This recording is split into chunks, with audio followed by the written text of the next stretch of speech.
Awesome. Hello, everybody. I'm Darius Robinson. I am the Red Team Development Program Director. And today we're going to be going over our October challenge, which is going to be CAP from Hack the Box. So overall, this was a relatively straightforward box, which I think it's perfect for beginners. So if you're someone who is interested in pursuing a career in offensive security, I think this is a great place to start. Before I begin with the walkthrough, I just like to take care of a few um, housekeeping things.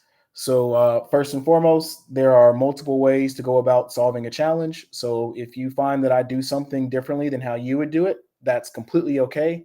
And please share your methodology in the chat. It's how we grow and get better. And then two, feel free to post any questions to the chat and I will do my best to answer them. Um, let's see, I think we already have a few in the chat now.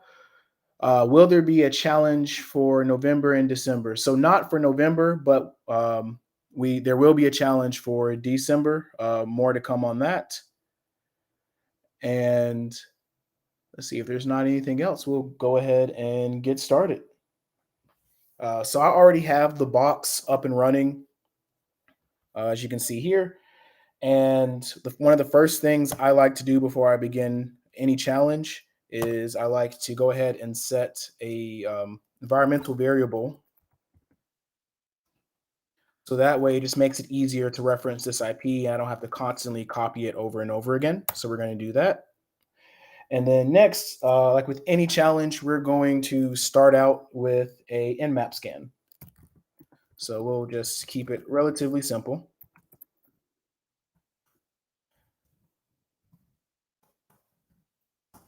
And then we're going to do hack of the box cap.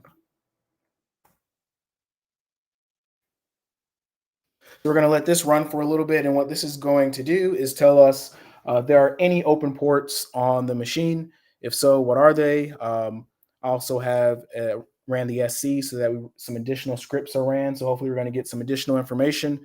And then finally, I have the -OA. That's going to ultimately output our findings to 3 different files. So that way we can reference that as needed.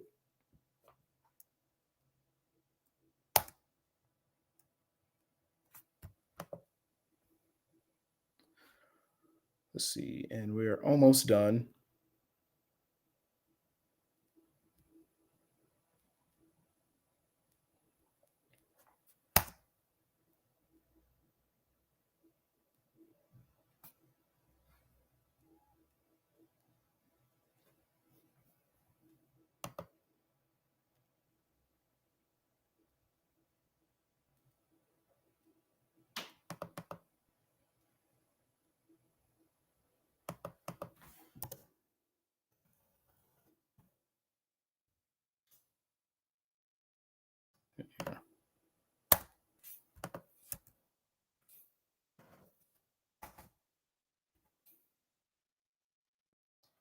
Things are running a little bit slow. We can double check that.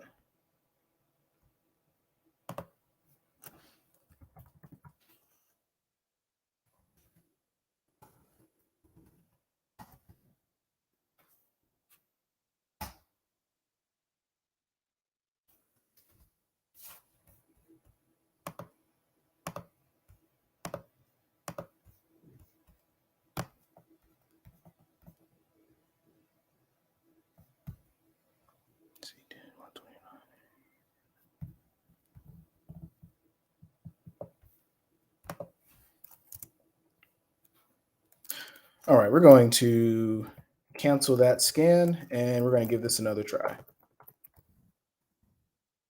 And this time we'll just keep it simple.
There we go. Awesome. So we see that we have 3 ports open. So we have port 21, which is FTP, port 22, which is SSH, and then port 80, which is HTTP.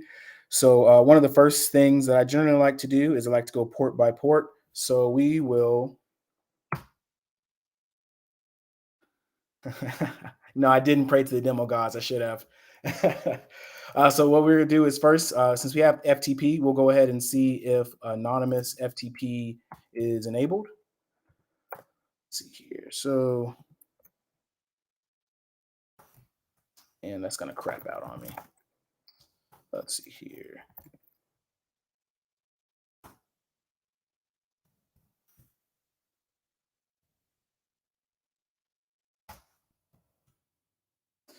And let's see, we're gonna FTP to.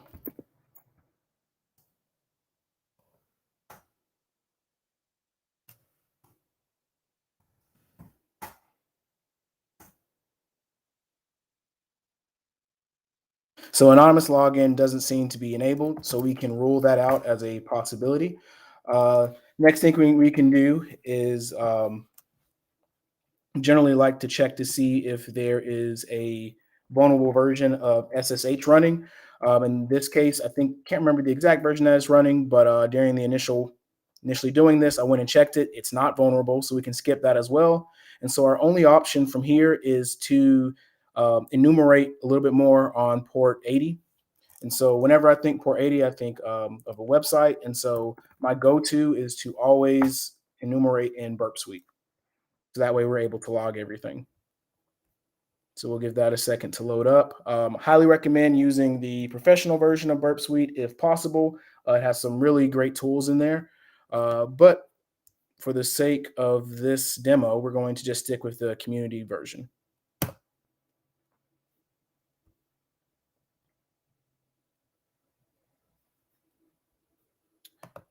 Let's see here. So we're going to turn intercept off. We're going to open up our browser.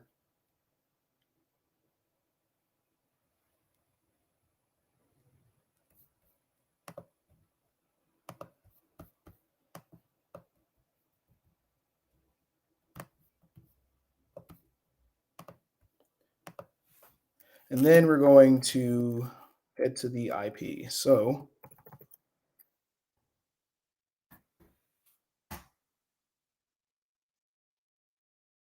we log on and boom, here we are.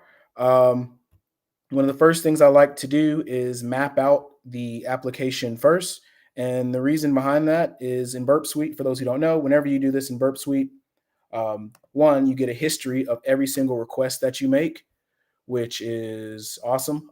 No, you didn't miss you didn't miss too much. We just started, so far all we've done is our initial nmap scan, and also we just really we get a map of our application as we navigate through it. Another thing I like to do with port 80 is also run a Go Buster scan, um, but in this case, there's not really a need. So one of the first things we notice that, which is pretty weird, is it looks like whatever this service or application is, we're already logged in, and it looks like we're logged in as the user Nathan. We can kind of click around and see if we can do anything, and it looks like none of this seems to go anywhere. It looks like we get redirected. As you can tell, the URL changed up here. We can try to see if there's anything within the search, which doesn't look like it. But looks like we have a hamburger navigation menu over here. And so we can just kind of click through and see what we get.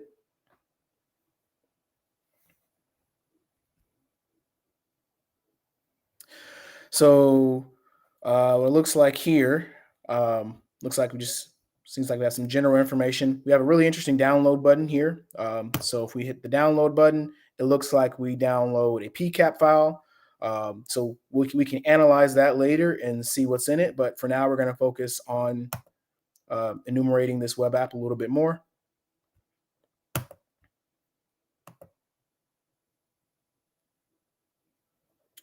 Okay, so this is interesting. Here on the IP page, it looks like we have the output of the command ifconfig.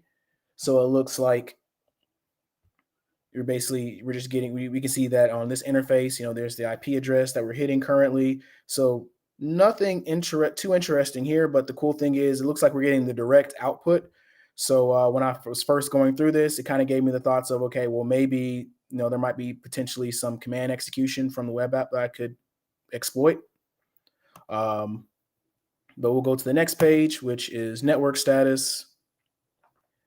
And then from here, it looks like this is just the output of the netstat command, so we can see all of the connections from the server.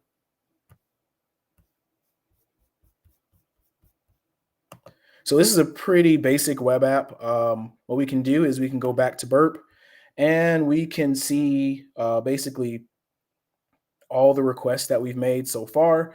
Um, if we click down in the data field, in the data folder here, we can see that we have two different endpoints. And the interesting thing about this is it looks like these are sequential. So, we go from one and then we go to two.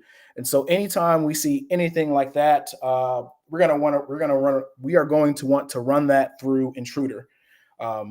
So in order to do that, all we have to do is hover over our request here, and then we can hit Control I, and it's going to send it. It's going to send that request to Intruder so that we can repeat it. And so what we're going to do is we're going to come here. We're going to specify that this is the variable that we want to change. And then we're going to come over to payloads. We're going to set this to numbers. And then what we're going to do is we're going to go from 1 to, let's say, 50. We're going to go one step at a time. Minimum digits 1, maximum digits 2, and 0, and 0. So everything looks right here. And let's go ahead and start our attack.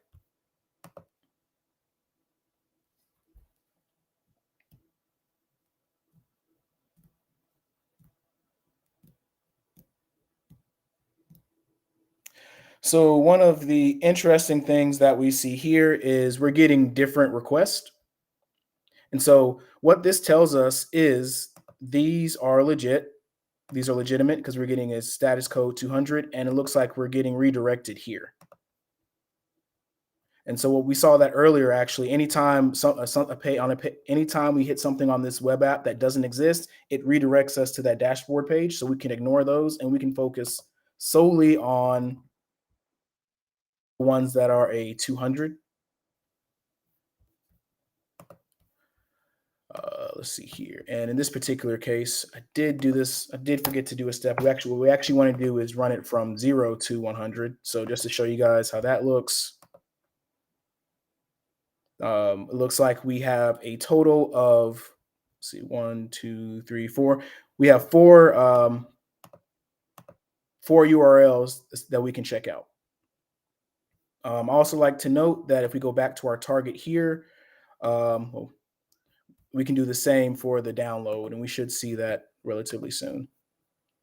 So we'll continue our attack in the background there. We're going to go back to the dashboard.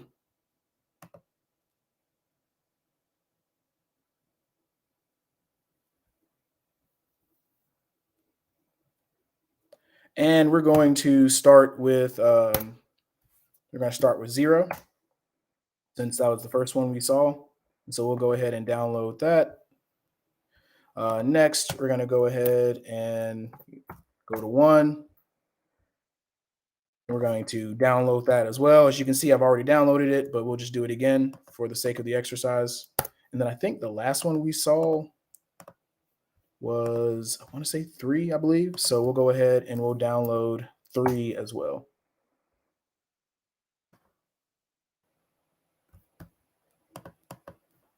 And then obviously 4 shouldn't exist. We should get redirected back to the dashboard page, which is what happened. So we have 4 PCAP files, and so anytime we have PCAP files, we're ultimately are going to want to run Wireshark or any other tool of your choice to analyze PCAP files. So with that, we're going to take a look at the first one, which was 0. I'll give that a second to pop up. Here we are. And so what we see is we have a PCAP file that contains what appears to be 2 sessions of traffic. So one seems to be HTTP traffic, and then the other one appears to be FTP traffic. So in this case, we're going to ignore the HTTP. We really only want to look at FTP traffic because that's going to be interesting. So for those who don't know, FTP traffic is in clear text, unlike SFTP SFTP. And so we're going to take a look through here. And one of the first things we see is it looks like we have a user, Nathan, which was the same user that we automatically logged into when we hit the web server. And we also have a password as well, which is exactly what we're looking for. We're going to continue to kind of scroll through here to see if there's anything else of interest, though. And it looks like at one point, the user Nathan retrieved notes.txt. But other than that, don't see anything else of interest. So we're going to take the creds that we found and we're going to see if we can use that to successfully FTP to the machine. So let's see here. We're going to do cap. Let's do something like that.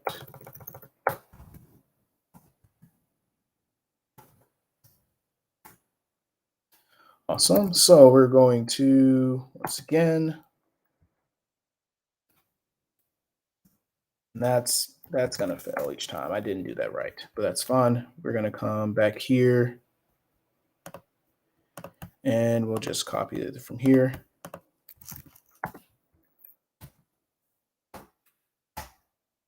We know the username that we found was Nathan. And then already have the password here so that we can copy it. And boom, it looks like we're in.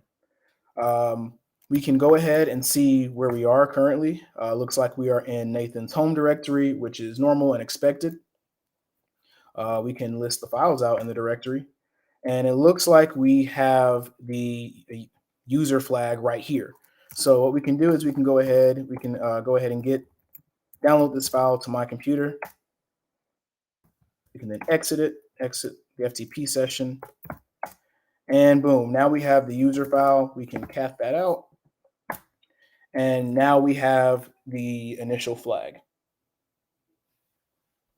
So before we go into the next step, which is going to be the root flag and escalating our privileges, does anyone have any questions? Or any other way they would have done this?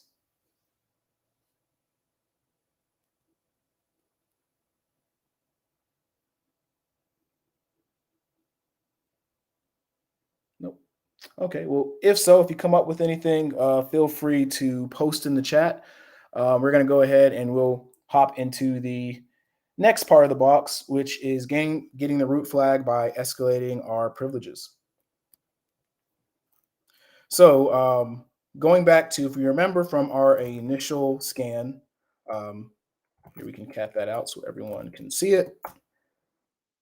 Wrong one. If you remember, we had ports 21, 22, and 80 open. We already tried FTP, and we know we have working creds. So what we're going to do is attempt to use those same creds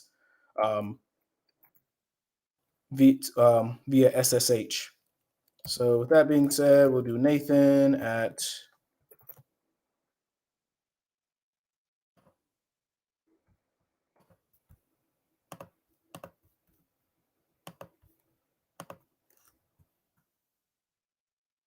our IP here. Yes, we're going to accept the fingerprints. We're going to go ahead and once again copy Nathan's password. And it looks like we're in. We're once again in Nathan's home folder. We can list everything out. There's the user folder again. So in theory, instead of using FTP, we could have SSH'd and gotten the user flag that way. But one of the first things you want to do, most of the times, is this really ever going to work? But just to test it out to see, we'll see if we can change into the root directory.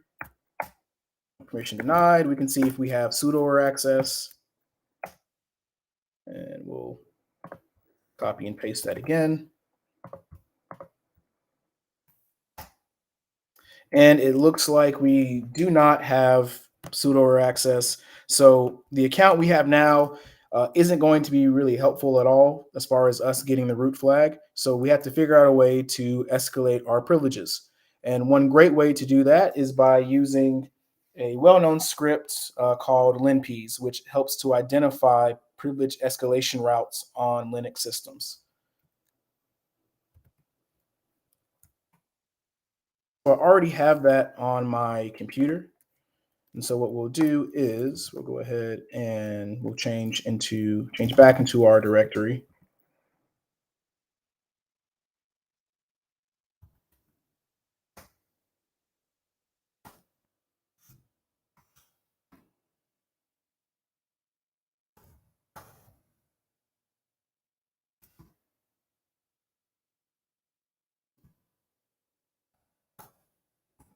And we'll just copy it to our current directory. So that's there. And then we are going to host a web server on our own computer and ultimately grab the file. So we're back in our SSH session up top. And what we're going to do is we're going to do a wget. See here, I believe my IP at the moment should be 10. Here we can double check that. Here we go. Boom, right here.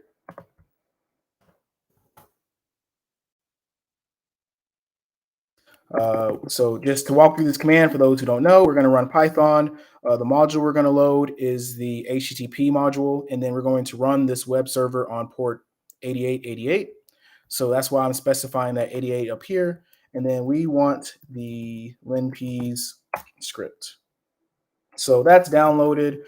We see it's on the server. In order to actually use it, we're going to have to modify it so that it can be executed. So we're good there. And so we know that we can execute it now that it's green.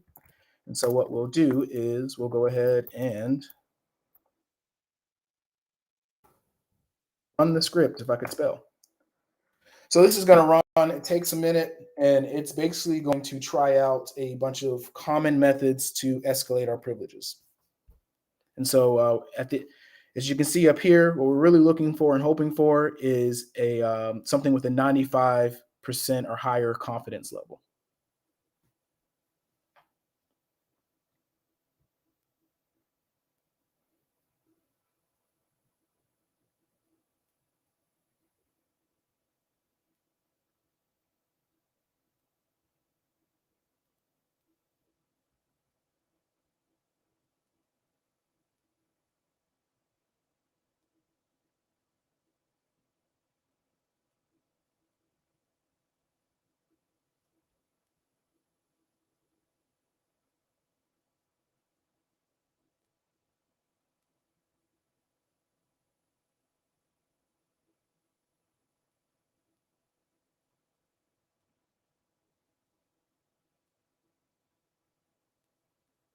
Awesome. So it looks like it's finished running. We'll go ahead and we'll take a look at our results.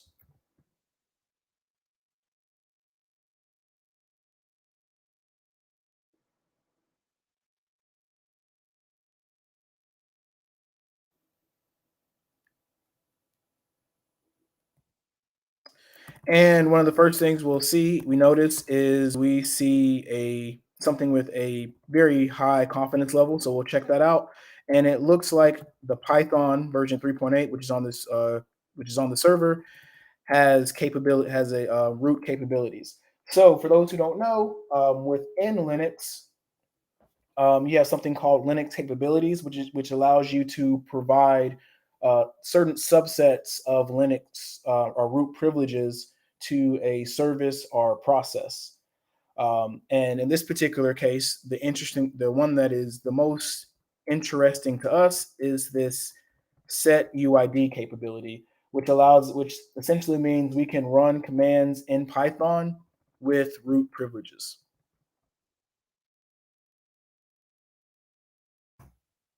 So in order to do that, we want to make sure that we get the path. Let's see here.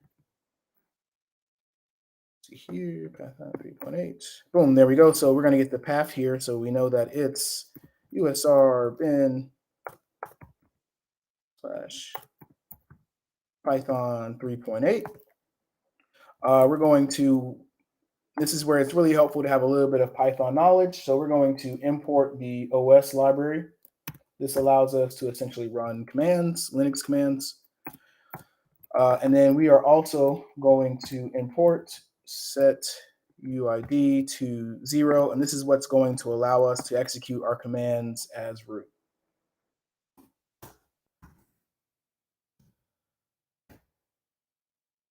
And before I forget, because I do this every single time, we're also going to need to specify that this is a command and put quotes around this. And in this case, what I want to do is we're going to list out everything in the root directory.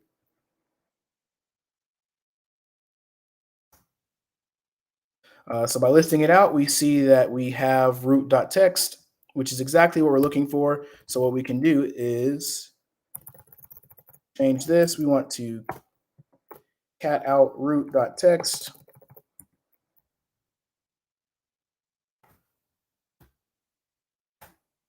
And then boom, now we have our root flag. So with that, we've pretty much completed the challenge. Like I said, this is a relatively simple and easy box, but I think this is a good one for beginners and as far as practicing enumeration, and you also get a little bit of web app experience as well. So let's see. With that being said, does anyone have any questions? Any questions in the chat? Welcome, Kay, the cybersecurity guy. We just wrapped up with our walkthrough of our October challenge cap on Hack the Box.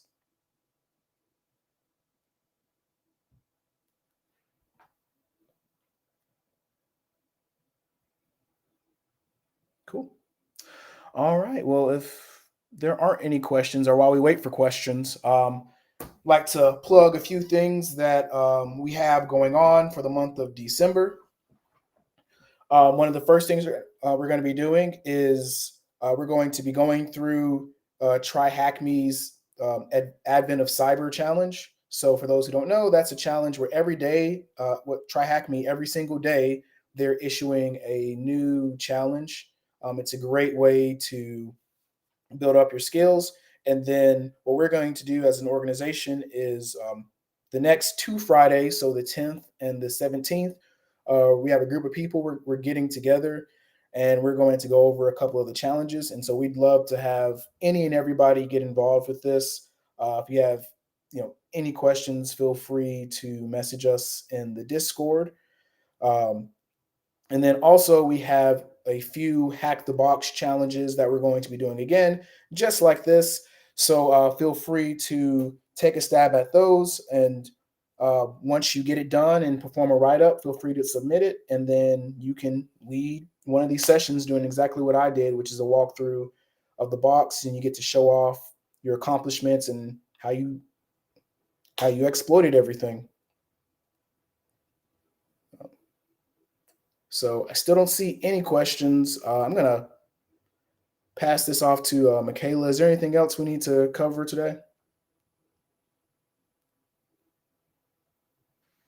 Okay, I think that's everything. Awesome.